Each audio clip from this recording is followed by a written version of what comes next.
เอาละครับคุณผู้ฟังรัสเซียยิงขีปนาวุธทิ้งตัวใส่ยูเครน27ลูกยูเครนสกัดได้แค่ลูกเดียวไม่ใช่เพราะเรดาร์เสียไม่ใช่เพราะทหารไม่เก่งแต่เพราะกระสุนสกัดในคลังหมดแล้วและวันนี้เรื่องมันบานปลายไปไกลกว่านั้นเพราะขีปนาวุธที่ยิงเข้ามาถล่มยูเครนไม่ได้ผลิตในรัสเซียอีกต่อไป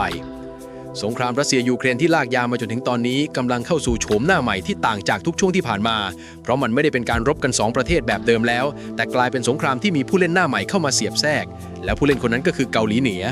มีรายงานว่าเกาหลีเหนือส่งกำลังพลเพิ่มราว 30,000 นายเข้ามาร่วมรบกับกองทัพรัสเซียตัวเลขนี้มาจากปากของประธานาธิบดีวโลดิเมียร์เซเลนสกี้ผู้นำยูเครนโดยตรง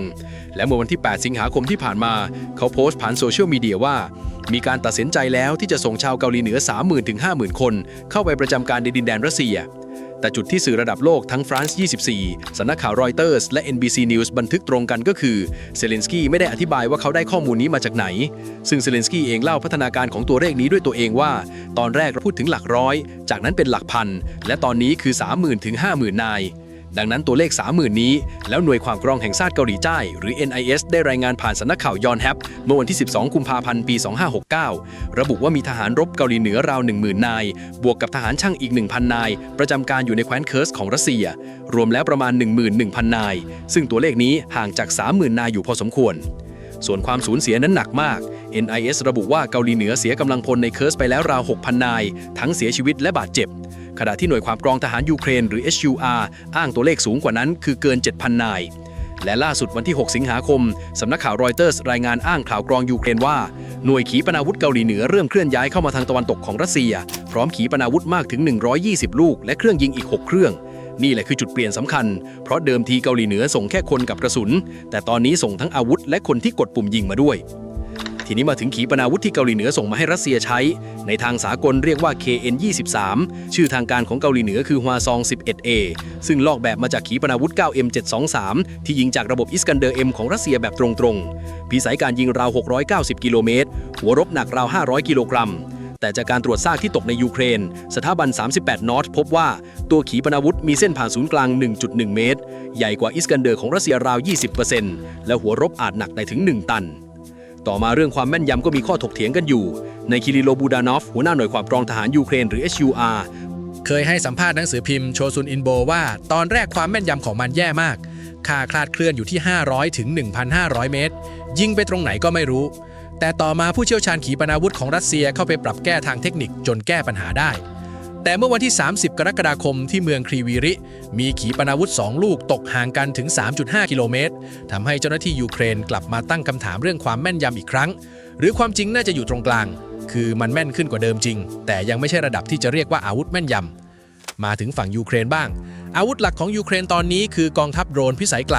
และเมื่อวันที่11สิงหาคมเกิดเหตุโจมตีด้วยโดรนในภูมิภาคโวโรเนชทางตะวันตกของรัสเซียนายอเล็กซานเดอร์กูเซฟผู้ว่าการภูมิภาคโวโรเนชระบุว่าชายวัย49ปีเสียชีวิตหลังถูกนำส่งโรงพยาบาลจากบาดแผลที่เกิดจากซากโดรนที่ตกลงมาและมีผู้บาดเจ็บอีก2รายพร้อมอ้างว่าระบบป้องกันภัยทางอากาศยิงโดรนตกได้15ลำส่วนเป้าหมายคือศูนย์โลจิสติกส์ของไวเบอรีสที่หมู่บ้านอเล็กซานดรอฟกาซึ่งเคียฟโพสต์ระบุว่ามีพื้นที่ 152,900 ตารางเมตรเพิ่งเปิดใช้เต็มรูปแบบเมื่อเดือนพฤศจิกายนปี 2568 ใช้เงินก่อสร้างราว$120 ล้านหรือราว 4,000 ล้านบาทจุสินค้าได้กว่า90ล้านชิ้นไฟไหม้ไปราว 36,000 ตารางเมตรทางไวเบอรี่ก็แถลงว่าอพยพพนักงานได้ตามมาตรการความปลอดภัยควบคุมเพลิงได้และสินค้าไม่เสียหายแต่มีรายงานอีกด้านคือบริษัทวิจัย Data Insight ประเมินว่าจากการโจมตีคลัง Wiberries ต่อเนื่องเกือบ20แห่งนับตั้งแต่วันที่18กรกฎาคมสินค้าเสียหายไปแล้วราว 170,000 ล้านรูเบลหรือราว 73,000 ล้านบาทและมีผู้เสียชีวิตรวมอย่างน้อย9คนโดย7คนเสียชีวิตที่เมืองโคตาวอกซ์เมื่อวันที่18กรกฎาคมแล้วที่ไกลที่สุดคือเมื่อวันที่7สิงหาคมยูเครนส่งโดรนรุ่นลูตี้ไปถล่มคลังที่เมืองเยคาเทรินเบิร์กไกลกว่า 1,700 กิโลเมตรจากชายแดนต่อมาคือเหตุการณ์โดรนตกใส่ห้างขายวัสดุก่อสร้างและของตกแต่งบ้านในเขตโดเนสตึกที่รัสเซียควบคุมเมื่อกลางดึกวันที่10สิงหาคมห้างที่ถูกโจมตีมีชื่อว่ากาแล็กติก้าตั้งอยู่ในเมืองมาเคียฟกาซึ่งเป็นเมืองที่ติดกับเมืองโดเนสตึกไฟไหม้พื้นที่กว่า 23,000 ตารางเมตรอาคารเสียหายเกือบทั้งหลังใช้เจ้าหน้าที่ดับเพลิง138นายรถดับเพลิง28คัน และทางเจ้าหน้าที่คณะกรรมการสอบสวนของรัสเซียก็แถลงที่จุดเกิดเหตุว่าพบชิ้นส่วนที่คาดว่าเป็นของโดรนโจมตีแบบปีกตรึงที่ผลิตในชาติสมาชิกนาโตและจะเก็บส่องตรวจพิสูจน์ต่อไป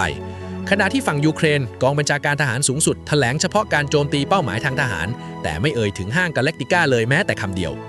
ทีนี้พลิกมาดูฝั่งยูเครนที่โดนถล่มกลับบ้างเหตุการณ์กลางดึกที่ผ่านมารัสเซียยิงขีปนาวุธถล่มหลายพื้นที่ในกรุงเคียฟมีลูกหนึ่งตกในบริเวณโรงพยาบาลเด็กแต่ไม่มีผู้เสียชีวิตเพราะอพยพลงบังเกอร์ทันเกิดเพลิงไหม้คลังสินค้าและมีผู้บาดเจ็บพร้อมกับการโจมตีสถานีไฟฟ้าย่อยที่เมืองเคอร์ซอนและคาคิฟทำให้ไฟดับเป็นวงกว้างแล้วเมืองที่หนักที่สุดคือซาโปริเซียที่รัสเซียใช้ขีปนาวุธบอลลิสติกจากเกาหลีเหนือรวมกับขีปนาวุธเซอร์คอนและระเบิดร่อนต่อมาทางสำนักงานข่าวรอยเตอร์สและ CNBC อัปเดตยอดเสียชีวิตมี7คนโดยเป็นคนงานโรงงานเหล็กซาโปริสเตาต่อมาตัวเลขทหารเกาหลีเหนือ 30,000 นายมีนัยทางการเมืองอย่างไรนั้นเป็นการสื่อสารเชิงยุทธศาสตร์ที่แยบยลมากเพราะเซเลนสกี้ไม่ได้แค่บอกว่ารัสเซียมีคนเพิ่มแต่เขาเลือกพูดประโยคที่ว่านี่เป็นครั้งแรกที่รัสเซียทำสงครามต่อไม่ได้ถ้าไม่มีของเสริมจากเกาหลีเหนือประโยคนี้แหละคือหัวใจประโยชน์ที่ยูเครนได้นั้นก็มี2ชั้นแรกคือกดดันให้ตะวันตกรีบส่งอาวุธเพราะถ้าเชื่อว่ารัสเซียใกล้หมดแรงการเติมอาวุธเข้าไปตอนนี้คือการลงทุนที่คุ้มที่สุดชั้นที่2คือเปลี่ยนสงครามนี้จากเรื่องของยุโรปให้กลายเป็นเรื่องความมั่นคงของเอเชียด้วยเพราะถ้าเกาหลีเหนือได้เงินได้เทคโนโลยีและได้ประสบการณ์รบจริงจากสงครามนี้ประเทศที่เดือดร้อนต่อไปคือเกาหลีใต้กับญี่ปุ่นซึ่งญี่ปุ่นก็ออกสมุดปกขาวกลาโหมเมื่อวันที่4สิงหาคมเตือนเรื่องความร่วมมือรัสเซียเกาหลีเหนือไปแล้วทำไมขีปนาวุธที่ไม่แม่นราคาถูกถึงกลายเป็นยุทธศาสตร์ที่อันตรายที่สุดเพราะขีปนาวุธสกัดกั้นรุ่น PAC-3MSE ที่ใช้กับระบบ Patriot ตามเอกสารงบประมาณกองทัพบกสหรัฐปีงบ 2026 ราคาลูกละ $3.87 ล้านหรือราว129 ล้านบาทต่อลูกและในงบปีถัดไปราคาขยับขึ้นไปอีกส่วนราคาส่งออกพร้อมแพ็กเกจอาจแตะ200 กว่าล้านบาทต่อลูกทีนี้ฝั่งรัสเซียก็ใช้โดรนชาเฮดหรือไกรหนุนที่รัสเซียผลิตเองต้นทุนราว1ล้านถึง1ล้าน3แสนบาทเท่ากับว่าถ้ายิงสกัดด้วย Patriot 1 ลูกต่อโดรน1ลำยูเครนจ่ายแพงกว่ารัสเซียประมาณ100เท่านี่แหละยุทธศาสตร์ที่เรียกว่าการบังคับให้ฝ่ายป้องกันหมดตัวผู้โจมตีไม่จำเป็นต้องแม่นขอแค่มีเยอะและถูกแล้วปัญหาที่ใหญ่กว่าเงินคือผลิตไม่ทันล็อกฮีดมาตินแถลงเมื่อวันที่6 มกราคมปีนี้ว่าตลอดปี 2568 ส่งมอบ PAC-3MSE ได้620 ลูกตกวันละไม่ถึง2ลูกและนั่นคือจำนวนสำหรับพันธมิตรทั้งโลกไม่ใช่เฉพาะยูเครนขณะที่รัสเซียตามคำแถลงของผู้บัญชาการทหารยูเครนผลิตโดรนได้วันละราว400ลำและตั้งเป้าไปถึงวันละ 1,000 ลำซึ่งถ้าวางตัวเลข2ชุดนี้คู่กันจะเห็นภาพทันทีว่าการผลิตกระสุนสกัดได้วันละไม่ถึง2ลูกแต่ต้องรับมือโดรนวันละ400ลำบวกขีปนาวุธอีกชุดใหญ่และผลลัพธ์มันเพิ่งเกิดขึ้นเมื่อวันที่1สิงหาคมรัสเซียยิงขีปนาวุธมา27ลูกยูเครนสกัดได้ลูกเดียวโดยเซเลนสกี้บอกตรงๆว่าเพราะไม่มีกระสุนสกัดสำหรับระบบ Patriot แล้วและตามมาด้วยการโจมตีเคียฟเมื่อวันที่5สิงหาคมที่มีผู้เสียชีวิต17คนโดยสื่ออเมริกันรายงานว่าระบบป้องกันหยุดขีปนาวุธไม่ได้เลยแม้แต่ลูกเดียว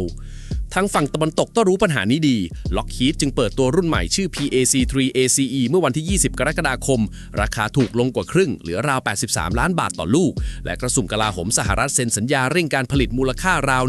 156,000 ล้านบาทเมื่อเดือนเมษายนแต่ทั้งหมดนี้ต้องใช้เวลาเป็นปีไม่ใช่ของที่จะมีใช้พรุ่งนี้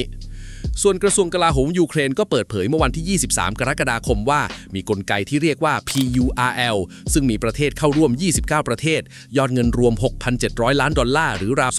223,000 ล้านบาทและราว 95% ของกระสุน Patriot ที่ยูเครนได้รับมาผ่านกลไกนี้โดยนอร์เวย์ให้มากที่สุดตามด้วยเนเธอร์แลนด์และเยอรมนีและทำไมต้องถล่มคลังของ Wildberries เพราะ Wildberries คือเว็บขายของออนไลน์ที่ใหญ่ที่สุดของรัสเซียเทียบง่ายๆก็เหมือน Shopee หรือ Lazada ของบ้านเขาครองส่วนแบ่งตลาดราว 45% รวมกับคู่แข่งอย่างโอซอนแล้วคิดเป็นราว 4% ของ GDP รัสเซียทั้งประเทศผู้ก่อตั้งคือนางทัตยานาคิมซึ่งเป็นผู้หญิงที่รวยที่สุดในรัสเซียแล้วคลังเหล่านี้เป็นช่องทางลำเลียงชิ้นส่วนโดรนอุปกรณ์นำทางและชิ้นส่วนอิเล็กทรอนิกส์ที่ถูกคว่ำบาตรไปให้กองทัพรัสเซีย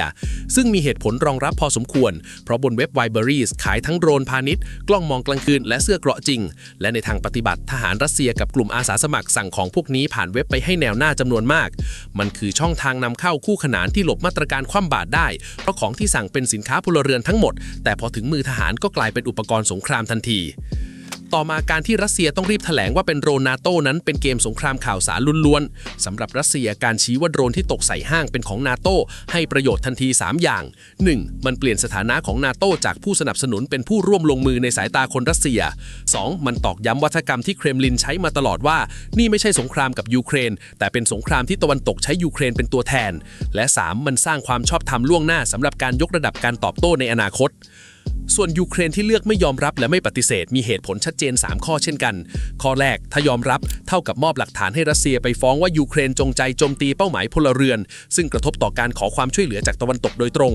ข้อ 2 ถ้าปฏิเสธและวันหนึ่งมีหลักฐานออกมาว่าใช่ความน่าเชื่อถือจะพังทั้งกระบี่และข้อ 3 การเงียบไว้ทำให้รัสเซียต้องเดาต่อไปว่ายูเครนมีอาวุธอะไรอยู่ในมือบ้างซึ่งการปกปิดขีดความสามารถของตัวเองคือหลักการพื้นฐานทางการทหารมาถึงการถล่มลึกถึงไซบีเรียต้องการอะไรเพราะเป้าหมายที่เซเลนสกี้พูดถึงคือโรงงานปิโตรเคมีโทบอลิกส์ในแคว้นตุยเมนทางสำนักข่าวเมดูซ่ารายงานเมื่อวันที่ 10 สิงหาคมว่ากองบัญชาการทหารสูงสุดยูเครนยืนยันการโจมตีและตัวโรงงานอยู่ห่างจากชายแดนประมาณ 2,200 กิโลเมตรขณะที่เซเลนสกี้ระบุตัวเลขไว้เกิน 2,500 กิโลเมตรความเสียหายอยู่ที่หน่วยแยกก๊าซหลักของโรงงานซึ่งผลิตทั้งส่วนประกอบเชื้อเพลิงจรวดเชื้อเพลิงการบินและวัสดุที่ใช้ทำโดรนส่วนวัตถุประสงค์ก็มี 2 ชั้นแรกคือชั้นเศรษฐกิจเพราะน้ำมันคือเงินที่รัสเซียใช้ทำสงครามตัดโรงกลั่นเท่ากับตัดกระเป๋าเงินซึ่งได้ผลจริงส่วนชั้นที่ 2 คือชั้นจิตวิทยาซึ่งนี่คือเป้าหมายที่แท้จริงตลอดสงครามที่ผ่านมาคนรัสเซียในเมืองไกลๆอย่างไซบีเรียแทบไม่รู้สึกว่าประเทศกำลังทำสงครามไฟฟ้ายังมีของยังส่งชีวิตยังปกติแต่พอโดรนบินไปถึงไซบีเรียได้ความรู้สึกว่าแนวหลังปลอดภัยก็หายไปเซเลนสกี้ถึงกับพูดว่ารัสเซียสูญเสียแนวหลังเชิงยุทธศาสตร์ที่มั่นคงเป็นครั้งแรกและในคืนเดียวกันนั้นยูเครนยังโจมตีโรงกลั่นทาเนโกที่เมืองนิชเนคัมส์ในแคว้นตาตาสถานด้วยซึ่งเมดูซ่ารายงานว่ามีผู้เสียชีวิตถึง 13 คนรวมถึงเด็กวัย 5 ขวบและแรงงานต่างชาติหลายคนเป็นเหตุการณ์ที่มีผู้เสียชีวิตสูงที่สุดครั้งหนึ่งในการโจมตีดินแดนรัสเซียและรัสเซียได้เปิดคดีในข้อหาก่อการร้ายต่อมาตัวเลข 6 ศพที่ซาปอริเซียก็ถูกใช้เป็นหลักฐานยืนยันคำกล่าวของเซเลนสกี้ใน 3 ชั้นซ้อน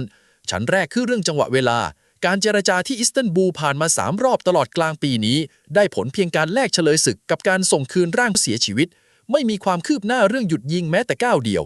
การที่รัสเซียยิงถล่มเมืองในช่วงที่ยังพูดเรื่องเจรจากันอยู่คือสิ่งที่เซเลนสกี้หยิบมาชี้ว่าคำพูดกับการกระทำไปคนละทางชั้นที่ 2 คือประเภทของเป้าหมายผู้เสียชีวิตที่ซาปอริเซียเป็นคนงานโรงงานเหล็กไม่ใช่ทหารไม่ใช่ฐานทัพเซเลนสกี้จึงใช้คำว่าเป็นการโจมตีที่คำนวณมาเพื่อสร้างความเสียหายสูงสุดกับโครงสร้างพื้นฐานพลเรือนและชั้นที่ 3 เป็นชั้นที่แหลมคมที่สุดนั่นคือการที่อาวุธที่ใช้เป็นของเกาหลีเหนือเพราะมันตอบ 2 เรื่องพร้อมกัน